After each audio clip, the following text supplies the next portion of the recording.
bagaimana ya kita bisa membedakan bahwa teman kita atau orang yang kita kenal itu dia merupakan golongan orang benar atau orang fasik. Kadang-kadang mereka kelihatannya wow gitu kan, terus rajin apa, tapi kita kan tidak tahu hatinya ya gitu. Seperti apa, motivasinya dia ke gereja itu apa gitu. Kadang-kadang kita juga jadi suka salah gitu menafsirkan. Itu aja sih. Terima kasih Wah, Pak. bagaimana? Terima kasih Bu untuk pertanyaan yang sangat relevan dalam konteks kekinian kita ya, apalagi dalam kondisi pandemi ya Bu. Ya memang kita lebih cepat menilai daripada mempertimbangkan Iya, umumnya. Lebih iya cepat betul. menilai daripada mempertimbangkan. Sebenarnya kan setiap orang itu membutuhkan waktu untuk bertumbuh dan berbuah. Setiap orang, siapapun itu. Nah, ketika kita melihat satu peristiwa atau kebiasaan, kita coba dengan langkah-langkah yang pertama mendoakan orang itu terlebih dahulu, banyak-banyak, and then kemudian kita memberikan ruang untuk berkonsultasi, diskusi. Kadang-kadang kita berdoa, tiba-tiba dia mau nanya sama kita. Itu biasa kebiasaan yang biasanya saya pernah alami. Lalu kemudian kita memberikan jawaban-jawaban yang to the point dengan kasus dia, dengan masalah dia. Jadi apa istilahnya itu ya? Lambat untuk berkata-kata, cepat untuk memikirkannya. Lambat untuk menyampaikan pertimbangan kita, tapi kita coba renungkan. Nah, yang pertama itu Bu, jadi waktu menguji. Yang kedua adalah buahnya. Kita kan kasih dia atau saya dikasih kesempatan oleh Tuhan, beragam kesempatan berkarya di hadapan Tuhan. Macam-macam yang kita dapatkan kan, kita dikasih kesempatan, dan tiap kita ada banyak kesempatan. Lalu ketika diberikan kesempatan yang pertama, yang kedua, apa yang dikerjakan? Apakah dia self-center, memikirkan diri sendiri toh, atau dia selama ini memang orangnya memang tulus gitu, hanya cara bicaranya, cara menyampaikannya belum dipoles, perlu dipoles misalnya. Jadi waktu, terus dikasih pekerjaan, uji, lalu yang ketiga, kita harus berani kalau misalnya di gereja, nah ini hampir banyak gereja atau banyak persekutuan atau banyak rumah tangga mendisiplin. Disiplin rohani. Perlu mendisiplin. Kalau memang teman kita, saudara kita itu sudah Joshua bilang, Tuhan begini mengatakan kepada Joshua, jangan menyimpang ke kanan ke kiri, lurus-lurus aja begitu. Tapi dia mulai menyimpang pada titik awal 1 milimeter, 1 mili kecil banget. Pada titik awal itu nggak pengaruh apa-apa. Tapi begitu ribuan kilometer yang kita akan lalui, baru kelihatan, nah ke sana gitu. Nah, kalau sudah ke sana susah tariknya. Jadi sebelum dia sampai ke sana, ke titik yang sangat besar sekali itu, kita coba kasih nasihat. 4 mata, 6 mata, 8 mata, tegur sebagai sahabat. Ada satu sikap keberanian mendisiplin. Termasuk kita juga didisiplin. Kalau kita didisiplin, kita is okay gitu. Jangan menggerutu, jangan marah pula gitu. Akhirnya kita nggak mengalami progresif spiritualitas kita. Ini kan bicara spiritualitas, dari sisi spiritualitas. Dari sisi pengajaran, wah luar biasa. Suruh dogma, doktrin, segala macam, berdebat. Nomor 1, tapi spiritualitasnya, rohaninya, karakternya, nggak mudah. Jadi kalau itu yang ketiga. Yang keempat, setelah disiplin kita sudah, saya percaya dia butuh teman kok, butuh orang mendengarkan dia. Orang-orang seperti itu. Jadi jangan cepat, wah udah nggak mungkin lah diubah. Oh, kita bisa lihat contohnya sederhana. Yakub. Iya Pak. Yakub berapa tahun ibu diubah Tuhan? Pembohong. Ya kan? Tapi diubah Tuhan sampai dipukul pangkal pahanya pada Kejadian pasal 32 itu di Sungai Penil. Baru dia, ya, ikut Tuhan, begitu. Jadi ya kita nggak mau sih sampai dipukul Tuhan orang itu, gitu kan. Tapi kita maunya orang itu disadarkan Tuhan. Jadi mohon belas kasihan Tuhan, kadang-kadang perlu doa puasa untuk orang itu seperti itu. Orang yang butuh teman. Jadi saya selalu ingatkan juga ya teman-teman saya, mahasiswa saya kadang-kadang, Pak nggak enak Pak sekelompok dengan itu Pak. Orangnya males banget. Oke, aku minta boleh nomor teleponnya, boleh nggak saya hubungi? Boleh. Terus saya ngobrol. Apa sih susahnya? Gini Pak, gini. Oke, bisa nggak kamu mengungkapkan itu dengan jujur kepada teman-teman? Supaya teman-temanmu nggak salah mengerti. Oke Pak, akhirnya jalan bagus. Begitu tampil gitu dalam pekerjaannya, bagus punya. Saya bilang, nah ini dia, kamu kan bisa ternyata. Nah, ini sikap kita sebagai konselor jadinya bukan jadi pengajar lagi, jadi menggembalakan. Pelan-pelan Ibu, memang tidak mudah. Saya membimbing 3 anak saya tidak mudah Bu, sampai kalang-kalang, aduh kapan lagi ya gini. Tapi pelan-pelan. Pisau yang karat kalau diasah pelan-pelan tajam dan bisa bermanfaat. Kira-kira begitu sih Bu. Maaf kalau ada kekurangan saya dalam menyampaikan, pengalaman saya belum banyak. Terima kasih Pak. Saya kira-kira apa nasihat ataupun petunjuk untuk kita bisa menjaga agar kita memang betul-betul berada di jalan yang benar. Karena sekarang kan banyak orang berbicara atas kebenaran, sehingga dia bisa menghakimi orang, sehingga dia bisa yang secara tidak sadar seperti Pak Rudi tadi bilang, tadinya 1 mili, lama-lama ternyata begitu udah jauh, waduh, mau mundur lagi udah susah, udah karakter kita udah terbentuk. Gitu. Kira-kira sifat-sifat apa ataupun apa yang bisa membuat agar kita betul-betul siap untuk dibentuk, siap untuk ditarik ke jalannya lagi kalau sebelum jauh gitu ya. Lebih kepada pribadi, kepada imam pribadi gitu Pak. Terima kasih. Ya, terima kasih Pak untuk pertanyaan yang menjadi pergumulan kita juga. Kadang-kadang juga kita terjebak di sana juga karena kondisi dan situasi, kita punya pengetahuan, punya pengalaman seolah-olah kita yang paling benar. Saya selalu punya prinsip di channel-channel YouTube, saya selalu punya prinsip, jangan sebutkan institusi manapun, jangan sebutkan nama orang apapun, jangan sebutkan persoalan apapun, ceritakan saja tentang kebenaran, pikiran-pikiran yang benar. Itu prinsip saya. Jadi ketika saya mau menjelaskan itu, ilustrasi-ilustrasi yang diupayakan adalah ilustrasi yang umum yang dapat dimengerti dengan baik. Nah, apa langkah-langkahnya yang perlu saya lakukan? Saya lakukan pelan-pelan, Pak. Jatuh bangun, ya. Nggak ada yang langsung berhasil. Saya disuruh berdoa, saya mulai berdoa. Saya pertama sekali waktu pelayanan di kampus mahasiswa, saya tahun 1987, lalu bertobat tahun 1990, saya pertama sekali suruh pimpin doa dan pimpin bawa renungan. Pertama sekali, saya sudah persiapkan berjam-jam, sudah sampaikan berjam-jam. Itu tahun 1990. Apa yang terjadi Bapak Ibu? Cuma 5 menit baru saya sampaikan selesai. Semua keringat dingin. Bahasa sudah saya upayakan tapi nggak bisa. Tapi terus latih lagi, latih lagi, latih lagi. Sampai sekarang tadi Bapak Ibu baru mau buka, itu setengah jam saya berdoa lagi, gentar saya. Saya selalu gentar Bapak Ibu kalau menyampaikan renungan. Nggak pernah saya merasa, oh sudah punya pengalaman. Betul, saya sudah mengajar kepada banyak orang dari TK, SD, SMP, jadi gembala, di gereja, jadi guru sekolah, pernah pergi kemana-mana yang Tuhan perintahkan, tapi setiap saya menyampaikan renungan dan pengajaran di kampus, selalu saya gemetar. Saya terlalu takut, saya berlutut sama Tuhan. Itu yang pertama. Yang pengalaman saya. Yang kedua adalah berani melangkah, Pak. Dulu saya perokok. Komitmen. Emang ada yang maksa merokok? Kan nggak ada yang maksa. Nggak ada yang maksa saya kok merokok. Nggak ada yang maksa saya juga lepas. Gitu. Jadi saya punya, dikasih untuk anugerah Tuhan ya. Akhirnya saya bilang, stop deh. Dulu merokok itu Marlboro 2 bungkus minimal, atau Lucky Strike, atau Jisamsu, ya. Tapi berhenti, nggak ada yang paksa, pelan-pelan. Nggak suka saya ke gereja. Kenapa? Ya munafik lah banyakan begitu ya. Talk only, no action gitu banyakan ya. Mengasihilah sesamamu manusia, tapi berantem pendetanya sama penatuannya, atau antar penatua. Ya bukan yang di sini ya, di sana gitu ya tempat saya dulu ya. Jadi kalau di sini baik-baik semua Bapak Ibu. Wah akhirnya apa? Wah kesel saya. Saya bilang, Bapak saya penatua masalah. Saya bilang, Bapak kenapa berkelahi begitu? Saya nggak mau ke gereja. Tapi waktu saya CD juara 1 Bapak Ibu, juara CD katekisasi, saya rajin untuk mengkritik.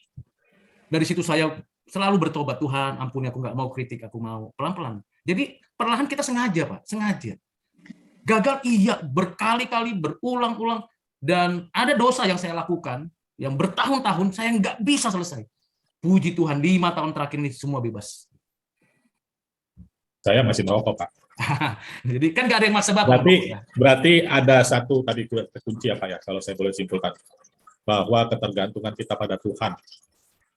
Saya ambil tadi Bapak kan selalu merasa gentar kan gitu ya. Iya. Berarti tetap ada ketergantungan bahwa segalanya itu Tuhanlah yang memimpin gitu ya Pak. Karena kan sekarang ini banyak mengatasnamakan Tuhan, bahkan ada gitu kan. Ya, saya pernah dipancing-pancing, Ruth, lu di YouTube-nya kritik dong itu. Enggak, saya nggak dipanggil untuk itu. Untuk apa? Saya bilang, manfaatnya apa? Memang subscribe saya bisa tinggi. Yang like saya bisa banyak. So what? Nggak mengubah apa-apa, saya bilang. Nggak mengubah apa-apa. Terus kepuasan saya apa? Nggak ada, saya bilang. Tapi hati saya jadi rusak karena itu. Karena Tuhan manggil saya hanya untuk memberitakan kabar baik, memberitakan yang benar, menyampaikan kebenaran pengalaman saya yang baik dalam Tuhan. Untuk apa saya menggubris itu? Biarkan saja. Nah, kalau mereka mau ngomong secara pribadi dengan saya, nggak di publik, oke, monggo. Saya bilang, jangan ngobrol sama yang banyak, kita ngobrol ya, empat mata, is oke. Tapi kalau ngobrolin orang di publik, apa benar begitu? Kan ini sesuatu yang harus kita korek. Saya belajar mengerem loh, Pak. Saya tahu ada banyak pengajaran yang, waduh, sangat merusak. Sangat merusak. Merusak kesatuan gereja, merusak kesatuan rumah tangga. Saya bilang, aduh, saya kadang-kadang baca gitu ya, kan saya kan juga emang ya ikut YouTube, ikut Facebook dan sebagainya. Saya kadang-kadang ketawa saja sendiri dalam hati, Tuhan, tangan saya sudah mulai mencet-mencet ini, mulai hapus lagi. Jadi kita sendiri Pak yang berjuang dan gentar, betul Bapak katakan itu. Saya gentar, saya nggak mau ikut-ikutan. Dulu wah dipancing, ayo, apalagi ya jangan dicoba gitu kan, masa lalu kan. Ayo, saya bilang enggak. No, makin tambah umur, makin harus merendahkan hati, harus bisa mengayomi. Saya nahan Pak, banyak yang saya tahan, dan akhirnya tenang loh Pak. Jadi kalau Bapak mau berhenti merokok, misalnya ya Pak, misalnya kan nggak ada yang maksa juga, itu tekadnya di Bapak, Pak. Jangan terpaksa. Sampai saat ini sih belum ada tekad, Pak. Ada kesukaan merenungkan, ini kesukaannya menolak. Ya, saya bakaran Pak. Korban bakaran katanya. Jadi nggak berhenti dong korban bakaran. Korban bakaran sekali-sekali sih Pak, pada momen-momen hari tertentu di Israel. Itu juga waktu merokok aja Pak. Jatuh bangun biasa. Kadang-kadang kan kita kalau udah jatuh kan, aduh, udahlah, nggak bener nih. Ayo deh, yuk kita ke sana lagi, yuk kita lakukan lagi. No, coba lagi. Yang paling hebatnya Tuhan itu sabar banget gitu loh. Sabar banget itu hebat. Itu hebatnya Tuhan. Saya bilang, Tuhan kok sabar banget, gue nggak sabar nih sama gue nih. Gitu. Kita nggak sabar sama diri kita. Tuhan itu pelan-pelan ya, Ruth, tenang ya, kalem, gerasak gerusuk. Nggak bisa Tuhan. Nggak, tenang. Ingat nasihat Tuhan, sabar. Tuhan 30 tahun tunggu baru ngajar. 30 tahun tunggu baru ngajar murid-murid. 3,5 tahun ngajar, masih nakal tuh murid-murid. 40 tahun, dia sabar lagi, didik lagi murid-murid. Udah mau naik, tanya lagi, Tuhan kapan ya pulih? Tanya lagi, ini kan lulus ini, murid ini, tetap dia sabar, nanti kalau Roh Kudus turun baru ya, sabar. Orang Batak seperti saya nggak sabaran Pak. Tapi saya belajar sabar, itu luar biasa. Itu ibaratnya patahin arang itu gampang, tapi patahin hati supaya sabar, perjuangan iman. Orang fasik itu kan tetap mempunyai anugerah dari Tuhan. Nah, dia bisa nggak masuk ke bumi yang baru yang dijanjikan Tuhan? Ya, kemudian saya terus terang aja Pak, itu Taurat Tuhan harus direnungkan siang dan malam. Saya nggak bisa itu Pak. Terus terang aja nggak bisa. Nah, apakah itu ujungnya juga Kristus sentris? Kemudian satu lagi, baca-baca itu Mazmur 1 ini, apa ini ujungnya semua Mazmur itu Pak? Intinya di situ. Mohon penjelasan Pak Rudi. Wah, 3 pertanyaan yang mendasar. Yang pertama itu berkaitan dengan hidup kekekalan memang, tetapi anugerah Tuhan kan ada 2 Pak. Ada anugerah umum, ada anugerah khusus. Anugerah umum diberikan kepada semua orang, makanya Mazmur 73 muncul. Diberikan gemuk-gemuk, sehat-sehat, sukses-sukses. Tapi dia tidak dikaruniakan anugerah khusus, yaitu hidup yang kekal bersama Tuhan di langit dan bumi yang baru. Jadi itu bukan pilihan siapa, pilihan Tuhan. Kita nggak bisa memilih kalau soal itu. Kita tidak bisa memilihnya karena itu ketetapan Tuhan yang tidak bisa diubah. Kalau kita bisa memilih, maka kita bisa memilih itu pun karena Tuhan sudah memilih dulu sehingga kita bisa memilih itu.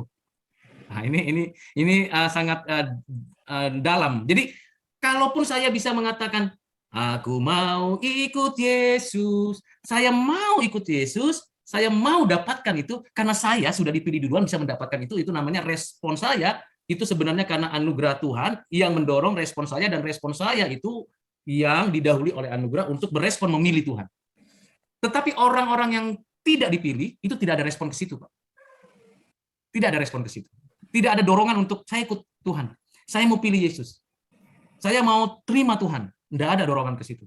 Tidak ada digerakkan hati, tahu, ngerti, oke, tapi no, aku nggak percaya Tuhan, aku nggak ikut Tuhan, tapi saya tahu ada Tuhan, itu agnostik yang zaman sekarang itu muncul, ya. Tapi dia nggak mau, oke, saya percaya ada Tuhan, tapi saya nggak percaya Tuhanmu, gitu. Saya nggak percaya. Jadi dia tidak mempercayai itu. Kenapa dia tidak bisa mempercayai? Karena Tuhan tidak memberikan anugerah dan dia tidak bisa merespon. Jadi dalam hal ini memang Mazmur ini kenapa pertama sekali ditempatkan di sana untuk memimpin pengajaran-pengajaran berikutnya. Only 2 ways, hanya 2 jalan. Ikut Tuhan. Nah, orang fasik sebenarnya itu orang Israel yang benar-benar hidupnya sudah tahu kebenaran, sudah tahu apa itu firman, tapi dia tidak mau percaya, tidak mempercayakan dirinya kepada Tuhan. Mengapa bisa tidak mempercayakan dirinya? Karena dia tidak dikaruniai oleh Tuhan. Jadi kalau kita semua Bapak Ibu bisa I believe in Jesus. Saya percaya Tuhan Juru Selamat. Itu karena Tuhan terlebih dahulu mengaruniakan kepada saya bisa berespon. Di dalam Yohanes pasal yang kelima, ayat yang ke-38, saya bacakan untuk kita. Moga-moga ini dapat jadi jawaban juga salah satunya. Dan firman-Nya tidak menetap di dalam dirimu sebab kamu tidak percaya kepada Dia yang diutusnya, ayat 39. Kamu menyelidiki kitab-kitab suci sebab kamu menyangka bahwa olehnya kamu mempunyai hidup yang kekal, tetapi walaupun kitab-kitab suci itu memberi kesaksian tentang aku, namun kamu tidak mau datang kepadaku untuk memperoleh hidup itu. Kamu tidak mau datang. Why? Mengapa? Apakah itu pilihan saya tidak mau datang atau memang saya tidak punya hati untuk datang? Ini kan misteri. Nah, karena itu misteri, bagi saya tidak mau sampai kepada keputusan orang ini memang bukan orang pilihan Tuhan, orang ini adalah orang pilihan Tuhan. Saya tidak mau sampai keputusan itu, karena itu rahasia Tuhan. Rahasia Tuhan. Jadi kalau bicara rahasia Tuhan, di situ kita tidak boleh menghakimi. Dalam konteks itu, saya tidak mau menghakimi orang itu. Nasib kekekalannya bukan saya yang menentukan. Tuhan telah menetapkan. Ambil contoh orang yang di sebelah Tuhan Yesus. Penjahat di sebelah Tuhan Yesus. Sama-sama dia tahu siapa Tuhan, tapi saat yang sama, penjahat yang satu mengatakan, Yesus, jika engkau datang sebagai Raja, ingatlah akan aku. Hari ini juga engkau bersamaku. Tapi penjahat yang lain bilang, kalau dia Tuhan turunlah, hancurkan itu kerajaan Romawi, nyatakan kuasanya, dan sebagainya. Mana mujizatnya, kan begitu. Tidak. Dia tidak gubris keberatan penjahat yang satu. Tapi dia langsung respon orang yang mengatakan, Tuhan, kalau engkau datang sebagai Raja, ingat akan aku. Langsung Tuhan mengatakan, mengkonfirmasi iman yang dikaruniakan Tuhan kepadanya. Hari ini juga engkau bersamaku di Firdaus. Waduh. Para rasul belum pernah dengar kalimat itu dari Tuhan Yesus. Hanya penjahat itu. Satu-satunya di dalam seluruh catatan Injil, penjahat itu yang pertama sekali mendapat konfirmasi yang luar biasa. Today, hari ini juga engkau bersamaku di Firdaus. Wah, kalau ada kalimat itu saya langsung, senangnya luar biasa kan. Penerimaan Tuhan dalam diriku yang berdosa. Nah, itu kenapa bisa ya? Karena Tuhan beranugerah, mendahului respon dia. Jadi itu bagian pertama, Pak. Ini misteri. Tapi kalau menghakimi yang begitu, bukan bagian kita kalau saya katakan. Itu biarlah Tuhan rahasia. Itu sebabnya ketika kita berhadapan dengan orang lain yang belum waktunya dipanggil Tuhan, masih ada kesempatan. Bahkan pernah satu ketika saya memberitakan Injil di satu rumah sakit di Jakarta. Seorang yang terkenal, di hari terakhirnya, karena saya keliling rumah sakit, lalu dia bilang, dia dengar mungkin suara saya kan nggak perlu pakai mic, terdengar juga satu lorong gitu ya. Jadi waktu dia bilang, Pak, boleh doa untuk saya? Saya bilang, saya berdoa di dalam Kristen. Boleh. Kalau nggak keberatan, Bapak, Ibu, keluarga di sini, saya doa dalam Kristen. Tapi sebelum saya doa, izinkan saya menyampaikan berita kabar baik. Saya sampaikan berita Injil, lalu saya doakan. Begitu saya berdoa, mau terima Tuhan Yesus, Pak? Dia nggak bisa berbuat apa, baru muntah darah semuanya. Dia keluarkan air mata, dia mengangguk. Lalu saya bilang, in absentia, saya berdoa atas namamu ya, Pak. Di hadapan Tuhan, minta ampun. Selesai berdoa amin, saya melangkah keluar, permisi, meninggal dunia. I believe dia di dalam Kristus. Dia di dalam tangan Tuhan. Saya percaya itu. Nah, itu nasib kekekalan seseorang nggak bisa. Makanya saya nggak mau masuk ke sana. Oh, itu masuk neraka nih, masuk surga. Siapa kita punya aturan begitu gitu. Nah, bagian kedua yang Bapak tanya apa ya, Pak? Jadi banyak mengenai hukum Taurat, Pak. Ya memang ada yang perlu kita ikuti, hukum moral, tapi hukum ibadah nggak lagi, Pak, karena dia orang Israel aja itu. Nah, kalau untuk merenungkan itu kan sebenarnya siang malam itu sebuah pernyataan puitis. Jadi nggak bawa Alkitab, jadi kayak Bibel aja, apa istilah Batak itu Nabi Belon kan, bawa Alkitab kemana-mana gitu. Jadi saudara-saudara gitu, itu mana? Itu orang yang sudah penyakit khusus, Pak, perlu dilayani itu orang seperti itu. Ini maksudnya apa? Ya dia menghidupi firman itu, tapi ya dia pikirinnya kebenaran, diisi perbendaharaan katanya, pikirannya itu adalah kebenaran firman. Jadi dia akan menghidupinya, lalu menjadi lifestyle dia firman itu, bukan suatu hafalan. Jadi itu merenungkan itu sampai saat di situ, Pak, kontemplasi. Jadi bukan seperti rahib-rahib pergi atas gunung lalu baca pasal 1, baca lagi hafal gitu. Untuk apa menghafal? Kamu menyelidiki kitab suci tapi nggak datang kepada Kristus, artinya nggak hidup seperti Kristus hidup. Akhirnya ya munafik lagi, menyalain orang terus kan. Lebih enak kan yang satu jari ini, kadang-kadang bahaya ya satu jari ini. Tuhan kasih ini, ya kadang-kadang aduh enak banget ya. Bahkan satu jari ini bisa bikin status yang aneh-aneh. Yang ketiga apa ya, Pak? Tadi. Yang ketiga itu Mazmur 1 itu inti dari semua Mazmur nggak? Kalau dibilang inti itu merupakan awal sih, Pak, gerbang pembuka. Ini loh kalau mau baca Mazmur, ini loh ada dua pihak, selalu ada dua pihak itu. gitu. Jadi kita mesti buka, oh iya, iya. Jadi kalau misalnya baca Mazmur 2 misalnya, mengapa rusuh bangsa-bangsa, mengapa suku bangsa mereka perkara yang sia-sia, raja-raja dunia. Jadi selalu ada dua pihak selalu ditawarkan. Ini loh, kita mau berpihak kepada Tuhan atau kita tidak mau berpihak kepada Tuhan. Atau bisa lebih tepatnya, Tuhan yang berpihak kepada kita atau kita yang tidak berpihak kepada Tuhan. Jadi itu menjadi gerbang pembuka untuk kita masuk ke dalam pengajaran, ibadah, dan juga suatu refleksi spiritual dalam kehidupan kita. Kira-kira begitu, Pak. Moga-moga sih dapat jawabannya ya, Pak. Ketemu jawabannya. Ya, terima kasih, Pak Rudi. Ya, sama-sama, Pak. Dan Bapak. Tema hari ini kan judulnya jalan mana yang kamu pilih. Jadi seolah kita punya hak pilih, Pak. Mana yang kita pilih. Tapi dari penjelasan Pak Sutangga tadi kayaknya nggak ada hak pilih itu. Tapi karena saya mencoba menjawab tema hari ini, saya pakai matematika aja, Pak. Jadi dari Mazmur 1 ayat 1 sampai 6, yang plus itu ada 10, yang minus 4. Jadi misalnya yang tidak ini bercara ini, yang ini berarti positif. Jadi ayat 1, ayat 2, ayat 3, ayat 5 itu bicara soal positif, yang lain negatif. Jadi kalau saya lihat itu sederhana aja ya pasti pilih, apalagi kan orang Kristen dia pilih yang berbahagia. Betul ya. Jadi sederhana ya saya pilih yang berbahagia. Oh saya mau jadi orang fasik aja nggak mungkin deh. Nah, tapi berbahagia yang menurut itu perjanjian lama tadi. Dan konon yang berpegang pada perjanjian lama di Israel hanya 97% berpegang, yang tidak berpegang 3%. Jadi masih banyak yang berpegang. Sementara kita seorang Kristen berpegang pada perjanjian baru. Berbahagialah di Matius 5. Ya, itu bagian menurut perjanjian baru. Perjanjian lama ya itu tadi Mazmur. Tetapi kalau kembali pada perumpamaan kita ini adalah tanah liat dan Tuhan itu pembuat bejana, bisa nggak minta tolong, Pak, tolong bikin saya jadi keramik ini, saya jadi teko, jadi nggak bisa, Pak. Jadi nggak ada pilihan sebetulnya di dalam anugerah itu, karena anugerah itu sudah ada, sudah dianugerahkan, nggak ada pilihan lagi, itu sudah di komitmen. Nah, kembali tadi ada komitmen, berarti kita harus terus konsisten dan disiplin. Jadi kalau saya larikan itu sebenarnya memang di perjanjian lama di Mazmur itu kita diberhadapkan pada pilihan. Tapi di perjanjian baru berbahagia itu Matius 5 itu nggak ada pilihan, ya itu yang berbahagia menurut Tuhan Yesus ya itu. Apalagi di perumpamaan kita sebagai tanah liat di tangan pembuat bejana. Kapan kita bisa, Tuhan tolong saya jadikan ini deh, supaya harganya mahal. Tolong bentuk seperti ini, nggak mungkin. Jadi menurut saya seperti itu. Jadi kalau tema ini dilarikan pada perjanjian baru, nggak ada pilihan lagi. Karena itu anugerah. Pak Sultan tadi bilang, ini anugerah sudah. Kita respon dari anugerah itu. Bukan karena milih, terus kita terima anugerah. Enggak. Anugerah baru respon. Jadi kalau dilihat kembali pada tema ini, sebetulnya kita sebagai orang yang sudah mengenal Kristus, tidak ada pilihan lagi. Tapi kalau hanya ke Mazmur, secara matematik pasti ingin bahagia. Terima kasih. Ya, terima kasih Pak untuk ulasannya. Memang di awal saya sudah katakan tadi bahwa tiap orang itu punya kebebasan. Sebagai makhluk ciptaan pribadi, ada kebebasan. Dan secara teologis biblikal memang kita tahu bahwa kita sebagai orang Kristen sudah menerima PL dan menerima PB. Jadi tidak bisa dipisah-pisahkan. Berkaitan dengan kesinambungan dan ketidaksinambungan PL dan PB, itu hanya berkaitan dengan ibadah Israel dan berkaitan dengan prinsip-prinsip yang khusus memang untuk orang Israel, seperti sunat, seperti bait Allah, bangunan, dan sebagainya. Tetapi dalam konteks pengajaran mengenal Tuhan dan anugerah, itu memang sama. Jadi makin lama makin progresif dinyatakan. Contohnya, Tuhan memilih Yakub, tapi tidak memilih Esau. Tuhan memilih Abraham, tidak Nahor atau tidak Lot.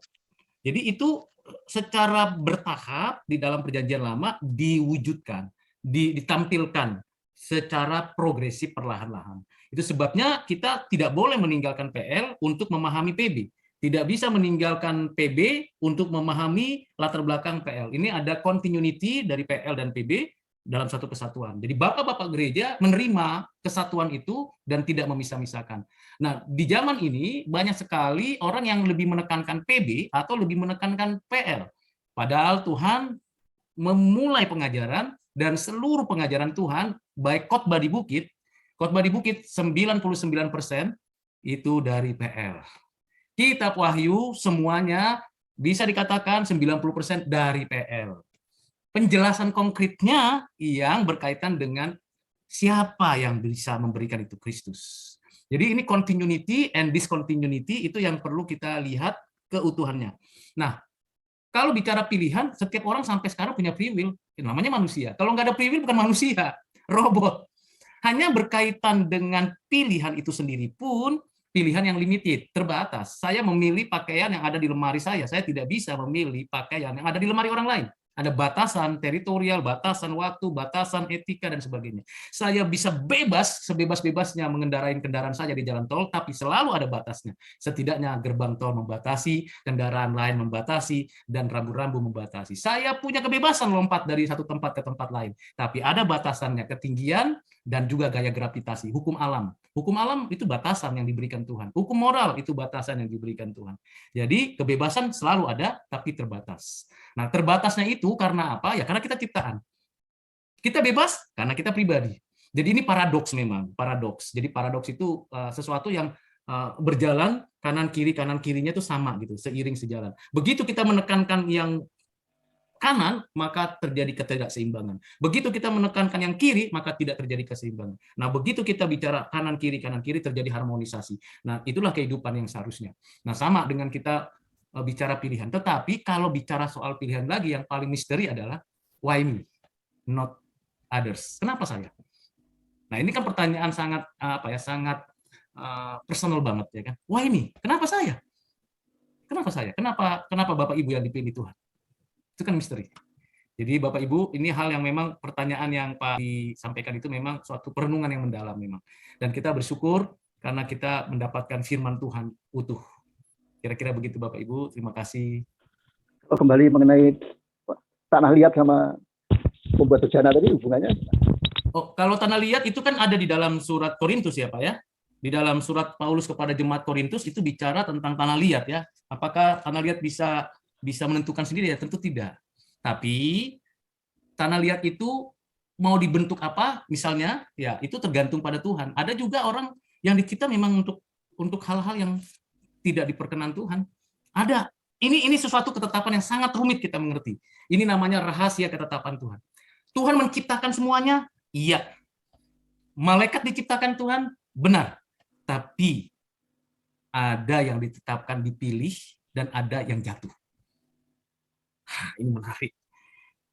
Manusia diciptakan Tuhan? Iya, satu pasang saja awalnya, Adam dan Hawa. Lalu banyak akhirnya diberikan Tuhan. Manusia yang diciptakan Tuhan itu banyak, miliaran, bisa 10 miliar. Pertanyaannya, mengapa hanya sebagian yang dipilih? Itu hak prerogatif Tuhan. Jadi ini bagian yang sangat, yang kalau di dalam Ulangan 29 ayat 29 ada hal-hal yang dinyatakan Tuhan, ada hal-hal yang tidak dinyatakan Tuhan. Ulangan 29 ayat 29. Jadi ya kita bersyukur saja. Why have you chosen me, Lord? Mengapa Engkau memilihku Tuhan? Why? Aku dibentuk jadi ini, bersyukur. Karena bukan apa yang kita terima dari Tuhan yang bernilai, sesungguhnya misalnya dibentuk jadi panci atau jadi cangkir atau jadi apa begitu, bukan itunya yang bernilai, tapi yang bernilai ialah Tuhan yang memberikan itu untuk kita dapat. Bapak Ibu, siapapun kita bernilai. Karena Tuhan yang memberi penilaian. Tapi kita bernilai bukan karena saya ada di sini dan Bapak Ibu ada di sana, atau bekerja di sini dan bekerja di sana, tidak. Karena itu Martin Luther pernah berkata, coba lihat ke jendela, lihat keluar, itu ada tukang sapu. Dia pun sama dengan saya, hamba Tuhan. Jadi bukan pekerjaan statusnya dia, tapi karena Tuhan yang memberi nilai kepadanya. Nah, kita maunya kita yang memberi nilai kepada diri kita dan orang lain. Akhirnya kita menjudge. Martin Luther dalam satu kelas teologi, dia menjelaskan itu kepada murid-muridnya. Coba tengok, itu ada tukang sapu. Dia pun hamba Tuhan. Makanya kalau ada teman-teman yang mau tanya, Bang, aku mau jadi hamba Tuhan. Emang selama ini nggak jadi hamba Tuhan? Hamba Tuhan loh. Nilainya nilai dari Tuhan, nilai kekekalan. Nyawa Tuhan diberikan untuk kita. Itu kan nilai yang kekal. Apalagi yang lebih dari itu nggak ada. Soal nanti kita dipanggil jadi hamba Tuhan pendeta, atau hamba Tuhan penatua, atau hamba Tuhan di bidang hukum, bidang bisnis, bidang apapun. Tetap hamba Tuhan. Bagi Tuhan, bukan jabatan apa yang melekat pada saya, tapi apakah saya menghargai pemberian Tuhan saat ini sebagai apapun, saya bersyukur kepada Tuhan. Karena saya tetap hamba Tuhan. Nah, ini membuat kita semangat. Jadi kita nggak meremehkan orang lain, tapi sekaligus juga kita tidak membuat diri kita itu di atas semuanya. Tidak. Semua sama. Suatu ketika setiap orang akan berhadapan dengan Tuhan dengan takhta pengadilan. Bukan ditanya, wah posisi terakhirmu apa, Ruth? Dosen. Oh bagus, silakan. Enggak. Yang ditanya, adakah iman kudapati pada dirimu? Adakah buah kudapati pada dirimu? Di takhta pengadilan. Nah, dari mana kita lihat? Dari sehari-hari kita. Simpelnya, Bapak, kita ini adalah tanah liat yang sedang dibentuk Tuhan menurut kemauan Dia. Bagaimana caranya kita meyakini itu? Kita syukuri. Kalau saya bersyukur, Tuhan dalam kondisi begini, tetap saya bersyukur. Susah, iya. Berat, iya. Tidak mampu, benar. Tapi saya syukuri. Karena apa? Tuhan tidak pernah salah menilai saya. Dan Tuhan memberikan nilai kekekalan karena saya menikmati itu. Nah, itu kira-kira sih statement close statementnya dari saya, Pak. Terima kasih. Pak Rudi, iya, Bu. Ini kebetulan Pak, di kami ini ada kerinduan untuk membaca Alkitab. Jadi timbullah satu komunitas lah gitu kira-kira dari kami semua, sukacita baca Alkitab. Kira-kira begitu Pak Rudi. Tapi ini memang jatuh bangun gitu ya. Jadi artinya ini kita baca tiap hari 3 pasal. Tapi artinya ini jatuh bangun. Mungkin ada tips gitu loh dari Pak Rudi. Gimana caranya supaya ini bisa jadi lifestyle gitu Pak. Kira-kira itu di tengah kesibukan mungkin, di tengah pergumulan dan segala macam, tipsnya tuh apa gitu kira-kira sehingga ini benar-benar jadi lifestyle, kita bisa continue, jadi ada suatu kesinambungan untuk terus setiap hari begitu. Kira-kira itu Pak Ruby mungkin dari saya. Ya, yang pertama saya apresiasi untuk usaha gereja untuk boleh punya kerinduan lifestyle seperti itu luar biasa dengan gaya kita membaca. Memang kalau saya pertama itu adalah saya memang memulai dengan sebuah kitab yang mungkin tertarik bagi saya. Gitu. Saya mulai dari sana, lalu saya baca, lalu saya coba buat pertanyaan-pertanyaan. Seperti tadi kan saya ngajukan pertanyaan-pertanyaan pada diri saya sendiri, lalu saya jawabin lagi. Itu karena saya baca. Tapi saya baru sadar, oh iya puji Tuhan ya, mama saya itu baik sekali mengingatkan saya bisa baca Alkitab. Every day, Bu, saya suruh baca Alkitab itu bersuara. Ya masih kecil ya. Sampai saya dulu kan jendelanya bukan jendela seperti sekarang ya, pakai kayu gitu ya, lompat saya dari kamar saya sembunyi gitu, saya kunci kamar gitu ya, saya nakal. Lalu saya ditanya sama mama saya, hari ini udah baca Alkitab mana? Suatu ketika saya ketahuan baca Koping Ho, saya kan suka film kungfu, film apa tuh cerita-cerita silat gitu ya. Jadi di Alkitab saya itu di belakangnya itu Koping Ho, buku kecil. Ketepatan tetangga saya jualan komik itu gitu, sewa menyewa gitu. Jadi kadang-kadang saya di situ. Jadi caranya adalah dipaksa, Bu. Dipaksa. Jadi kita punya kebiasaan itu maksa diri lah. Apalagi kalau sudah berumur ya agak sulit ya, dipaksa nanti sakit hati lagi ya, Bu. Tapi kita harus memaksa 3. Ngerti nggak ngerti baca aja. Yang kedua, ya selain doa pasti ya sudah lazim kita baca dulu, doa dulu dan sebagainya. Tapi ada satu kemauan kita, oh ya aku harus. Yang kedua, kalau saya kasih apresiasi, Bu. Apresiasi. Oh, sudah selesai satu kitab ya, beriin coklat gitu misalnya. Jadi ada kenang-kenangan gitu. Oh iya ya gitu. Biasanya kan orang lebih seneng gitu ya. Ini memang kelihatannya sederhana, tapi jadi habit nanti waktu dibaca, kasih apresiasi. Lalu kalau misalnya orang kan seneng ya, Bu, didorong, dituntun itu. Tukar pikiran, Bu. Mungkin rekam sendiri, ngobrol sendiri gitu, ketemu. Hari ini kamu dapat apa sih dari ayat ini gitu? Saya dapat ini loh, sharing. 2 menit, 3 menit, gak usah banyak-banyak, nanti kayak khotbah nanti gantiin khotbah hari Minggu lagi. Nah, 2-3 menit aja, hari ini dapat apa sih? Bisa kan ada grupnya kan, grup WA-nya kan. Oh, dapat ini, oh bagus ya gini. Oke ya, good luck ya, Tuhan berkati, sudah lewat lagi gitu. Jadi ada dorongan, ada ya cerita gitu ya, ada gitu. Nah, jadi ada variasi-variasi yang membuat kita tuh tertarik karena kita banyak kesibukan dan kita punya handphone masing-masing kan, Bu. Nah, handphone kita manfaatin aja. Kita kasih timingnya, oh hari ini gini, seperti ini gitu. Nah, saya memang karena dipaksa dan terpaksa dan akhirnya saya bisa baca, sudah lebih, Bu, 50 kali bolak-balik dari kitab Kejadian sampai Wahyu saya baca. Karena terpaksa itu. Dan akhirnya saya masuk seminari, coba buka ini, saya cepat-cepat buka ini, ayat ini. Saya bukan menghafal, Bu, tapi karena udah biasa, orang bisa karena biasa katanya, akhirnya jadi bisa. Lumayan juga gitu, kalau ditanya ayat ini, oh di sini, ini di sini gitu. Langsung dapat nyambungnya, ada di susunan saraf saya itu langsung tersambung gitu. Karena bukan hafal, Bu, karena jadi dipaksa begitu. Itu suatu apresiasi dari saya luar biasa. Mau belajar lagi, mau baca lagi, monggo, Bu, diteruskan.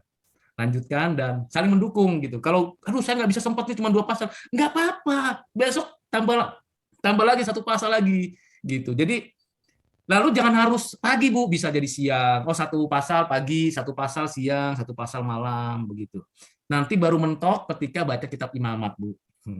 Kitab Imamat tuh banyak yang mentok orang. Ya kan, kalau kitab Injil malah seneng kan, ada mujizat, ada Tuhan mengajar. Begitu kitab Imamat atau kitab Mazmur 119 ya kan, yang pasal ayatnya banyak banget, kok 1 pasal banyak banget ayatnya, 1 hari juga nggak selesai bacanya, nggak apa-apa, ditandain. Yang penting maju terus Bu. Nah di situ akhirnya menambah wawasan kita. Terus kalau nggak ngerti tanya aja calling Pak Pendetanya atau penatua yang lain. Makasih Pak Rudi, sangat menginspirasi kami, jadi tambah semangat ini. Mungkin kita suatu saat dari untuk sukacita baca Alkitab ini kita bisa panggil lagi Pak Rudi biar tambah semangat lagi setiap hari. Thank you Bu, terima kasih. Ya,